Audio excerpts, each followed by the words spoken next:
We have to embrace change. It's literally part of our life. It And is. if we don't change, we're not growing. In some areas, sometimes we can have a fixed mindset. In some other areas, we have a Yeah. growth mindset. And it's when it comes back to, we talk in embracing, it's about really checking in with yourself and recognizing, am I kind of like in my little hmm path here with a fixed mindset? Let's go. Embracing change. Ooh. Sounds easy, Oh, it's but it's super not. easy. We're done. Just Yeah. embrace. Just embrace it. Well, it's Not actually not. No, not easy. not easy. I definitely had a hard time and I had to embrace change, and it took years. Embracing change took Yeah. years. But now we both know so many great strategies that we want to share in our call today, because you can definitely implement strategies and embrace change much faster. It's a skill, and that's what we're going to talk about today. So we're going to make it Yeah. easier. We're going to make it easier when you're Listen, I was the queen of not embracing change. And it's funny because this topic has come up in conversations with my friends so often recently. And it's like, we have to embrace change. It's literally part of our life. it And is. if we don't change, we're not growing. Yeah. Mm. But you said a good thing too. We have to, because why? Because it's everything is changing. Our world has changed so much with Yeah. technology and how things are done. Workplaces have changed completely. It's not how it used to be. And even back then, I think 100 years ago, people needed to embrace change. But Well, they were changing every day, right? They were walking like things are changing a environment. whole lot faster nowadays. And so we need to embrace, that's one level of embracing the change, right? Um, we have different things coming up, like, we had COVID. We needed to adjust that. That was a big change, big uncertainty, big change. So You there's, know, I thought that was an interesting time because I had just become a coach and I had just really I had dived. I don't know. oh, Dove, don't dipping. ask me. I had really gotten into personal growth, and a lot of personal growth is about change and accepting change. And so when COVID hit, I was in the depth of learning how to deal with change. And I feel like because of that, I didn't struggle as much. Hmm. It wasn't as difficult as I think it was for a lot of people because I knew that change was it's important. And what we can't control everything. No, no. And actually that's one huge part of hmm one strategy. I'm going to throw one out already. One strategy is to look at what can you control and what can you hmm not control, right? Right. And there's plenty during pandemic we couldn't control, but there's Right. certain things, if you really focused on the things that you can control, it keeps us actually Yeah. more grounded. And I know we love to share a little science part here, because the brain, how it functions is it predicts. It's constantly trying to predict, is what we're doing safe or not safe. And during pandemic, that was really, really hard because there was so much unknown, so much uncertainty. So Yeah. our brains had a hard time predicting. And so that's why it kind of also derailed to a degree, I think, because it was just so all over the place. hmm And the people that really went through it, focusing on what they can control in their hmm small environment that kind of cramped down, right? What can I really, what can I control, and how can I, what I control, make most effective and efficient for me? Meaning I implemented a lot of meditation at that time. So Yeah. I like that too, which is also a huge part of embracing meditation. There's plenty of research out now, rewires our brain. So by being more mindful and practicing also presenting meditation, practicing meditation, it does have an impact on the brain and can help us in embracing the change. So Yeah. It helps you rewire those neural pathways, right? correct, rewires neural pathways. And so those are I always ask, because, you know, we forgot to introduce ourselves, but I work with women who are struggling, or healing after a miscarriage. And what I had to realize, and what is a hard thing to realize when you're going through grief, is there's not much we can control. There's really not much that we can control when it comes to a miscarriage. So I always ask, how can what can you control? And, they can control how they, show up, mainly like how you show up. How are we going to accept this? How are we going, you don't want to embrace the grief, but how are we going to work through it? And that's, I think, a really important question is, how are you going to show up for this? Like, how can you embrace this change, and how can you show up for it? If that makes sense. Yeah, it does. Again, that part is the hard part, right? Because taking this away from what I came from is I struggled with my health due to chronic bladder infections. So that kind of derailed a lot of things. And it was very hard to not get angry about it, but actually having to adjust my days accordingly where I'm at this point. So that, I think, is where the crux is on when we say, oh, embrace the change. But what does really embracing mean? Let's start there right now.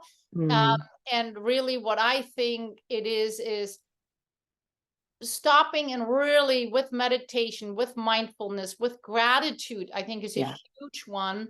To sit down or walk, whatever, but take a moment and really evaluate where you at right now and be honest with yourself. Because I wanted to do so many things, but I couldn't because my health wasn't up to par.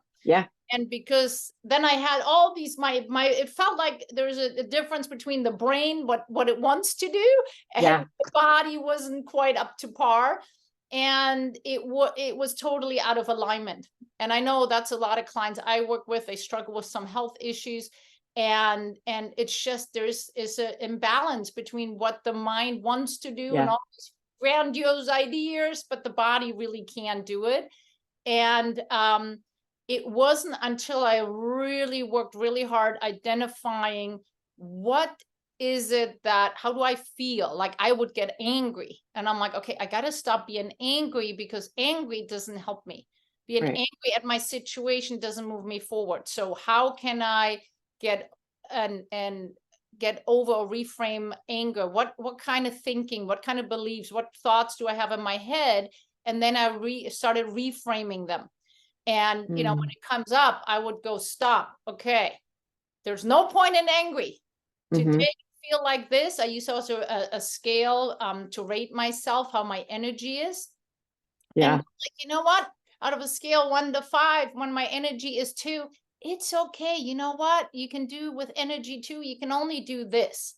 And to remind yourself that you may be a 2 today, but tomorrow you might be a 5. And it's, for me, it's reminding myself that, okay, today I may not have it. Today it may not, I might not have that energy or that focus, but I know there are days when I do. And to prepare for those days. So I know when those days come, I'm going to get a lot more done. And I have to remind myself on those days, okay, I have a lot of energy.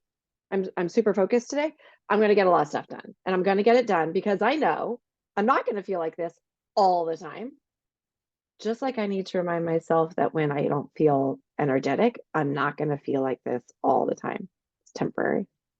Yes. And what you just said is so good, because I ended up having a day A and day B, depending on how I woke up. And I love that. That's how I started really embracing it.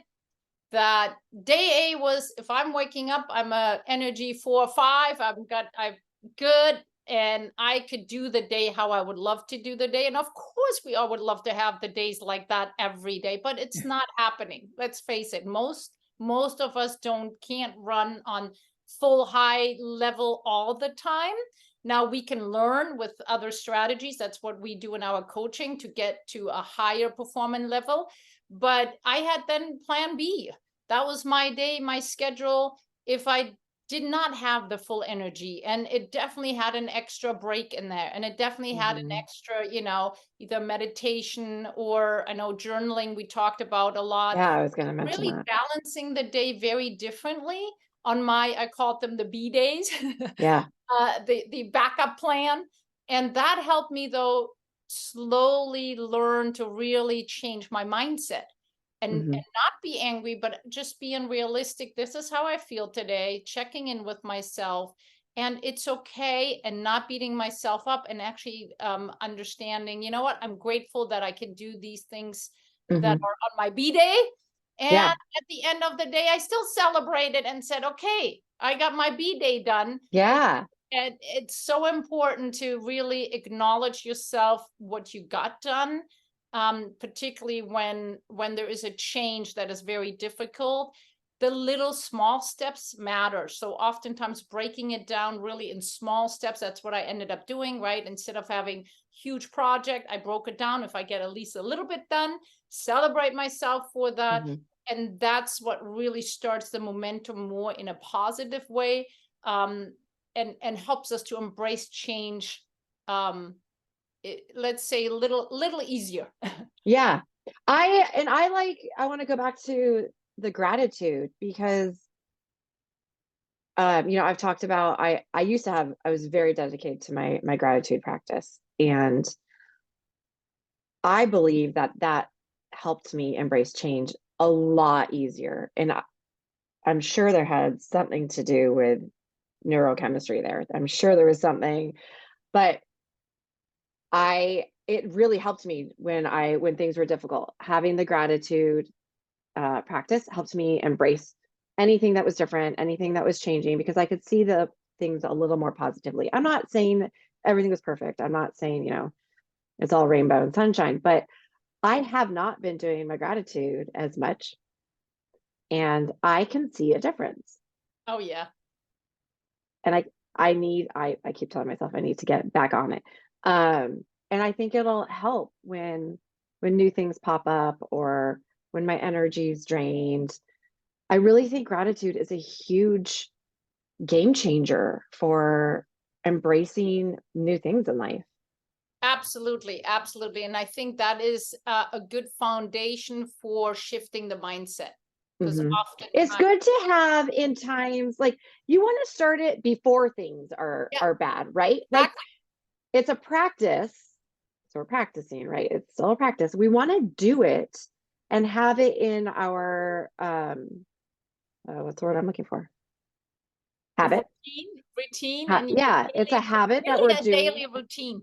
Yeah, and have that so that we're doing it daily, and so that when things are difficult, we can turn to that routine and that habit and find some good things I when have things I are have hard. I do not remember what study it was, but I know there was a study out there that you, even if you practice gratitude, and when we talk on practicing gratitude, it's not like uh, just saying, oh, I'm grateful for, My you know health. my husband, my health. You got to connect it a little bit more with the emotions. You have to Mhm. really take a moment and feel that gratitude, and really Well, connect it to. I was listening to a Huberman podcast, and he was talking about the studies that show the gratitude practice does work. But the key part of the gratitude practice is, I always say, right, try to find 3 to 5 things from the last 24 hours that you're grateful for. But the key thing is to take one of those things and to write about it so that you actually feel the emotion. So it's Yes. not just simply sitting down for 3 minutes and going, okay, I'm grateful for the sunrise, or I'm grateful, for it's like really feeling the Yep. emotion. Connecting it to your heart and your feelings, and really, um even closing your eyes. I sometimes visualize, so closing your eyes and Mm. visualize the gratitude for something, even pictures, of let's say grateful for my husband, then, closing the eyes and really revisiting moments that were joyful, that were really Hmm. special, connecting that, then we're really talking about effective gratitude practice when we're talking about rewiring the brain. And when you do that kind of gratitude practice, there is another research out that I wanted to say. They found out it lasts for 3 weeks. So even if you do a really strong, Really? strong gratitude practice, you don't have to do it necessarily every day. There is an impact that lasts actually for 2-3 weeks. Wow. So I still love doing it every day because I think It's a good habit. it's a great habit. And Yeah. And it teaches you to look for the good things. yeah, I mean, it changes, and that's what I wanted to come back to. The mindset matters, right? We need to have a growth mindset, meaning we need to really look at the things that may be challenging or not going quite the way we had anticipated. We need to look at those things and more in the glass is half full, not empty, with what can I learn from these situations? Not like, why did this come at me now? Oh, everything is terrible, but really looking at it as, what can I take out of this? Yes, it's a challenge. Yes, it's a curveball, whatever, the change is, but shifting it to what can I take out of it? How do I need to adjust to that? And what do I take out of it eventually for learning? And paying attention to the positive things. So when you said the gratitude practice is a foundation, it is, because we learning how to look at things that we're receiving as more positive. And so that helps us to really adopt more a positive growth mindset. So when there's challenges coming up or changes coming up that because by the way, we're talking mainly about the more changes. The positive changes are most of the time easy. Those are. Right? Well, it does depend. I mean, I was going to ask you, have you noticed a correlation? I'm sure there's a study out there that I could have looked up, but I didn't. Do you think there's a correlation between people who are unhappy and people who don't accept change? Oh, absolutely. There are studies out there. Now I can't name Yeah, one because right now either, but there are studies. when I think about my own personal, like the people that I run into or, friends that I talk to, where I think of that person is having a real hard time accepting that this is going to happen and they're really angry about it. And it's like, okay, I can understand that you're angry and this is going to happen. So you're going to there's no you gotta choice. let go of that. Yeah, there's no choice. So let's find something good about it, or let's learn to embrace it and see what happens. Maybe it won't be that bad. Absolutely. And what we're talking here about, really the difference between a fixed mindset and a growth mindset. Yes. There's plenty to where there's tables that show it, but a fixed mindset is really like not accepting the change, right? Just living and seeing what you have now, and you want it to stay the same, and anything that's coming in is a threat. And so when we have a fixed mindset, it's really hard to embrace. I was queen of fixed mindset. I was like fixed mindset, like 100%, until I learned about growth mindset. I have expectations in this way, and it needs to work out this way, and it becomes very different. Life becomes very It's a hard way to live. It's a really hard way to live. So it's really identifying, and by the way, sometimes, because I've had fixed mindsets too, even though I think in the majority I have a growth mindset, but it's in some areas sometimes we can have a fixed mindset, in some other areas we have a growth mindset.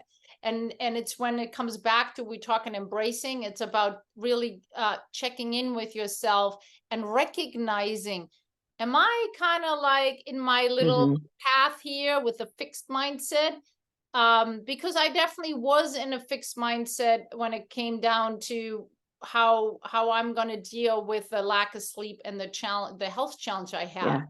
Versus on the other hand, I had a growth mindset in that as well, because I constantly worked on finding solutions and moving forward. But in certain areas, we can have a fixed mindset, and in other areas, we can have a growth mindset. But if we want to embrace change, we need to recognize when and where do we have fixed mindsets, when and where do we have limiting beliefs.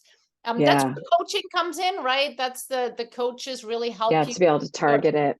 Well, target and the blind spots, right? The coaches Yeah. can help you with these, the seeing some blind spot perspective that you hadn't even thought about, or not realizing we all have limiting beliefs. And in some form, somewhere, a fixed mindset in certain areas. And that's okay. It's just a matter of identifying them. And a coach can definitely help.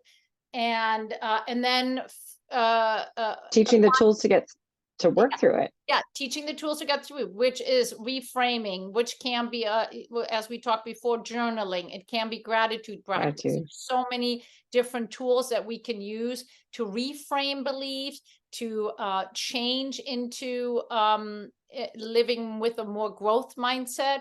And that is just really, it's a skill. It is a skill. And there are tools that you can learn to help you with it. I mean, I'm like living proof that that you can change the way your mindset. Yeah, exactly. So embracing change is definitely not easy, especially when it's a big change. And if anybody here listening may have been even still stuck from pandemic and all the super dramatic change we had there, it's okay. Just recognize now and start taking charge and moving forward. Consider it being over as far as that goes, and look more forward and not back anymore. We can't excuse everything anymore with the pandemic. Yes, the pandemic changed things. The pandemic had impacts, but we can't use it now as an excuse not to move forward. Not to work on ourselves. Not to work on ourselves. We can't say, well, since pandemic, now that's what I am. That's a fixed mindset. We need to really shift that and look more, what do I want? And that's another strategy, right? Looking to, how do I want my life to look like? What is my vision really for the future? Or what? My favorite question is, what is worth fighting for? What is worth fighting for? I think I've said that before, but it really is, what is worth fighting for? Exactly. And so looking more forward and identifying what's worth fighting for, coming up with a strategic plan and moving forward in that direction is one huge part of embracing change. We want to learn from the past, but we don't want to hang on to the past. And sometimes I want to note that, and with my clients too, when there's something deeper sometimes from the past, we may need different professionals, like a therapist. That's okay, because if you have a hard time letting go of something in the past, and you struggle with moving on of some change that happened in the past, then recognize that you may need extra help, and that's okay. And oftentimes I have many clients who have me as a coach and a therapist on the side. Or maybe I'm on the side.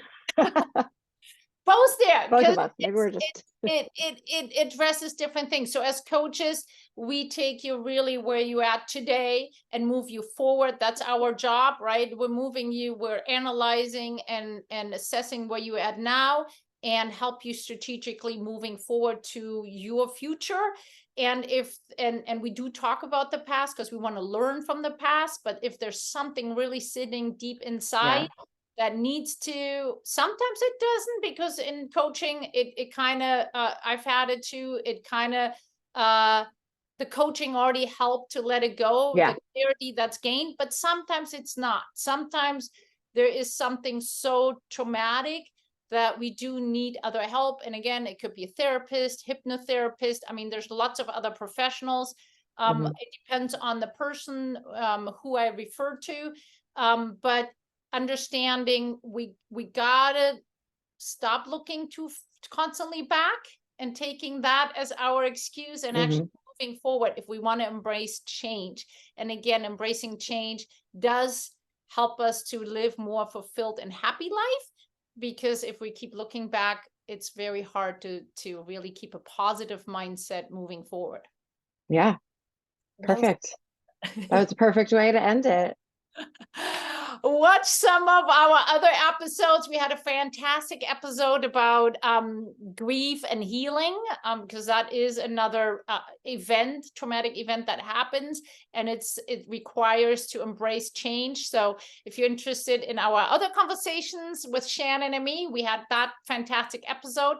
And until next time, having coffee with Shannon. And Thank you. Bye.